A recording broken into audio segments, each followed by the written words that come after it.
روح اللہ، یہ بتاؤ کیا تمہارا خدا اس بات پر قادر ہے کہ اگر تم اس چوٹی سے نیچے گرو تو وہ تمہیں بچا سکتا ہے؟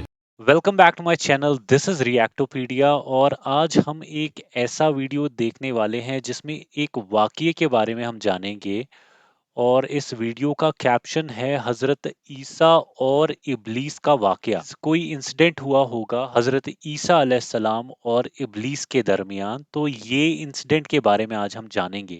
تو میں نے آج تک کبھی بھی ایسا کوئی انسیڈنٹ نہیں سنا ہے، تو یس، آج یہ ویڈیو دیکھنے کے بعد پتہ لگے گا کہ ان کے ساتھ جو واقعہ ہوا تھا ابلیس نے اس میں کیا کیا تھا۔ تو yes, without wasting any further time, let's see what is there in the video.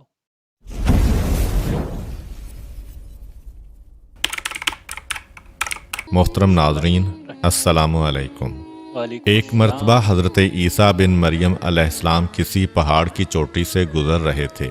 اس وقت ابلیس ان کے پاس آیا اور اس نے ان سے کہا، روح اللہ، یہ بتاؤ کیا تمہارا خدا اس بات پر قادر ہے کہ اگر تم اس چوٹی سے نیچے گرو تو وہ تمہیں بچا سکتا ہے؟ حضرت عیسیٰ علیہ السلام نے کہا، جی ہاں، میرے رب کو یہ قدرت حاصل ہے۔ ابلیس نے کہا، یہ بات حق ہے اور آپ اپنے اس دعویٰ میں سچے ہیں، تو آپ اپنے آپ کو اس پہاڑ کی چوٹی سے گرا دیں، میں دیکھتا ہوں کہ آپ کا رب آپ کو مرنے سے کیسے بچاتا ہے۔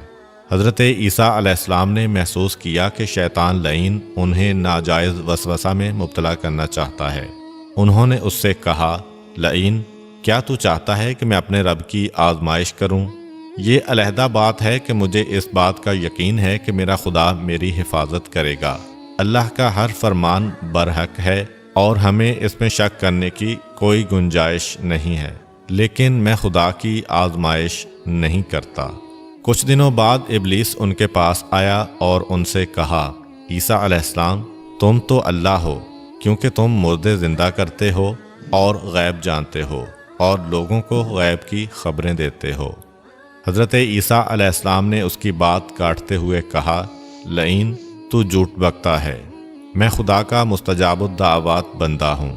اللہ میری دعائیں قبول کرتا ہے اور اسی کے حکم سے مردے زندہ ہوتے ہیں، اور جہاں تک غیب کی باتوں کا تعلق ہے تو خدا مجھے غیب کی اطلاع دیتا ہے، میں لوگوں کو اس کی خبر دیتا ہوں۔ جب ابلیس نے دیکھا کہ عیسیٰ علیہ السلام اس کے جال میں پھنسنے پر آمادہ نہیں ہیں، تو اس نے چیخ ماری اور ان کے سامنے سے بھاگ کھڑا ہوا۔ ابو نصر نشاپور کا ایک سلطان ہو گزرا ہے۔ ایک مرتبہ وہ لاؤ لشکر سمیت اپنے دارالحکومت میں داخل ہو رہا تھا کہ ایک مکان سے قاری کی آواز نے اسے چونکا دیا۔ ابو نصر قرآن سننے کے لیے رک گیا۔ قاری نے دلسوز آواز میں سورہ آل عمران کی آیت نمبر 26 کی تلاوت کی، جس کا ترجمہ یہ ہے، آپ کہہ دیں کہ اے اللہ، تو ہی مالک الملک ہے، تو جسے چاہے سلطنت عطا کرے اور جس سے چاہے سلطنت چھین لے، اور جسے چاہے عزت دے اور جسے چاہے ذلت دے، تمام بھلائی تیرے ہاتھ میں ہے، بے شک تو ہر چیز پر قدرت رکھتا ہے۔ اس آیت مجیدہ نے سلطان کے دل پر گہرا اثر کیا۔ وہ یہ آیت سن کر کانپ اٹھا، گھوڑے سے اترا اور رکوع کیا، پھر سجدہ بجا لایا۔ کچھ عرصہ بعد اس قاری کی وفات ہو گئی۔ اس کے ایک دوست نے خواب میں قاری کو دیکھا کہ خدا نے اسے جنت میں عظیم مقام عطا کیا ہے۔ اس نے قاری سے پوچھا کہ تجھے یہ مقام کس وجہ سے نصیب ہوا ہے؟ قاری نے جواب دیا، میں تو ایک بدکار اور گناہ گار انسان تھا، میرے نامہ اعمال میں کوئی خاص نیکیاں نہیں تھیں، مگر اس کے باوجود خدا نے مجھ پر خصوصی کرم کیا اور مجھے یہ مقام عطا کیا، اور خدا نے مجھ سے فرمایا، تو نے دنیا میں ایک سلطان کو ہماری عظمت یاد دلائی تھی، اس کی وجہ سے ہم آج تجھ پر رحم کر رہے ہیں اور تجھے بلند مقام عطا کرتے ہیں۔ جی ہاں، اللہ تعالیٰ کا فرمان ہے، فاذکرونی اذکرکم، تم مجھے یاد کرو، میں تمہیں یاد کروں گا۔ پرانے زمانہ میں انطاکیہ ایک بہت بڑا شہر تھا۔ یہ شہر ایشیائے کوچک میں واقع تھا۔ اس شہر کی لمبائی 12 میل تھی اور اس میں انسانوں کی ایک بھاری تعداد قیام پذیر تھی۔ انطاکیہ شہر کے لوگ گمراہ اور ظالم تھے۔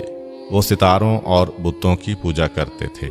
اللہ تعالیٰ نے ان کی رشد و ہدایت کے لیے ان کے پاس 2 نبی بھیجے۔ اہل شہر نے ان کی تکذیب کی تو ان کی تقویت کے لیے تیسرے رسول کو وہاں بھیجا گیا۔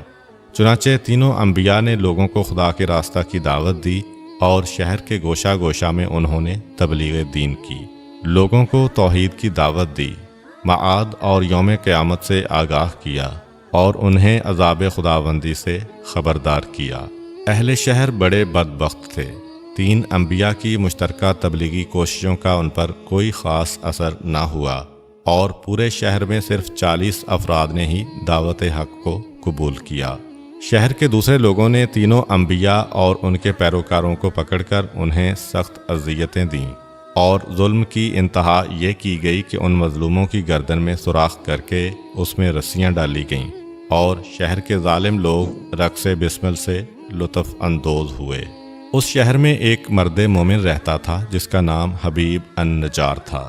وہ ان انبیاء پر ایمان لایا تھا لیکن وہ اپنے ایمان کو مخفی رکھتا تھا۔ وہ شہر میں بڑھئی کا کام کرتا تھا۔ اسے جو مزدوری ملتی تھی وہ اس کو 2 حصوں میں تقسیم کرتا تھا۔ ایک حصہ اپنے اہل خانہ کو کھلاتا تھا اور دوسرا حصہ غرباء و مساکین میں تقسیم کرتا تھا۔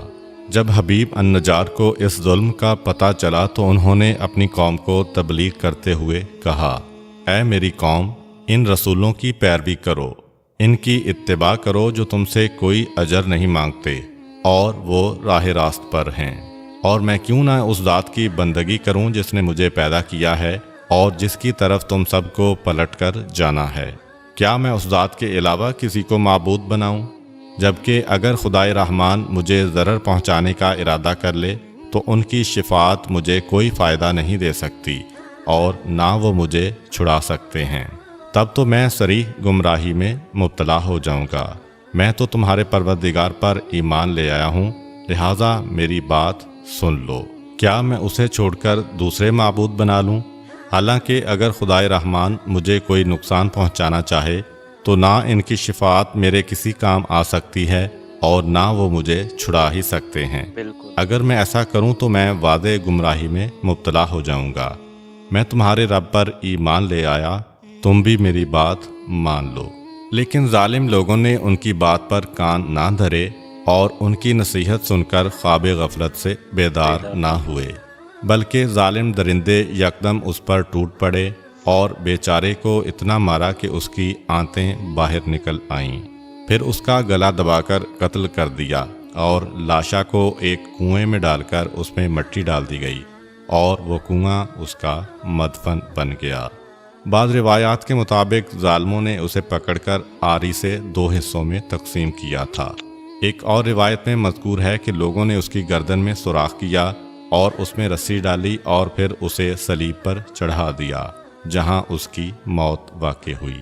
حبیب النجار کو موت سے قبل انبیاء دکھائی دیے تو اس نے یہ آخری الفاظ کہے، میں تمہارے رب پر ایمان لایا ہوں، میرے گواہ رہنا۔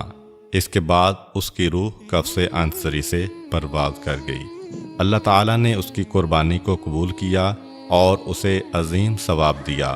اس کی روح جیسے ہی جسم سے جدا ہوئی تو اسے جنت بھیج دیا گیا، جیسا کہ قرآن مجید بیان کرتا ہے۔ حبیب النجار کو نیک انجام مبارک ہو۔ سو دس از دا ویڈیو، بٹ ہاں مجھے یہ سمجھ نہیں آیا جو کیپشن تھا اس کا، دیٹ واز اباؤٹ حضرت عیسیٰ اینڈ حضرت عیسیٰ علیہ السلام اور ابلیس کا واقعہ، بٹ اس میں جو واقعہ بتایا گیا بہت چھوٹا سا ہے اور اس کے آگے کی جو ویڈیو ہے that is about something else. تو یس، یہ چیز تو میرے کو سمجھ نہیں آئی اس ویڈیو کے بارے میں، بٹ ہاں جو انسیڈنٹ جو واقعہ بتایا گیا ہے حضرت عیسیٰ علیہ السلام اور ابلیس کے بارے میں کہ کیسے وہ ابلیس حضرت عیسیٰ علیہ السلام کو بولتا ہے کہ آپ کا جو اللہ ہے ہر چیز پہ قادر ہے، تو جس کے جواب میں آپ حضرت عیسیٰ علیہ السلام کہتے ہیں کہ ہاں اللہ ہر چیز پہ قادر ہے، اور جس کے مقابل ابلیس حضرت عیسیٰ علیہ السلام کو کہتے ہیں کہ اگر آپ اس پہاڑی سے نیچے چھلانگ مار دیں گے کہ کیا آپ کا اللہ آپ کو بچا لے گا، جس کے مقابل آپ حضرت عیسیٰ علیہ السلام کہتے ہیں کہ نہیں، میں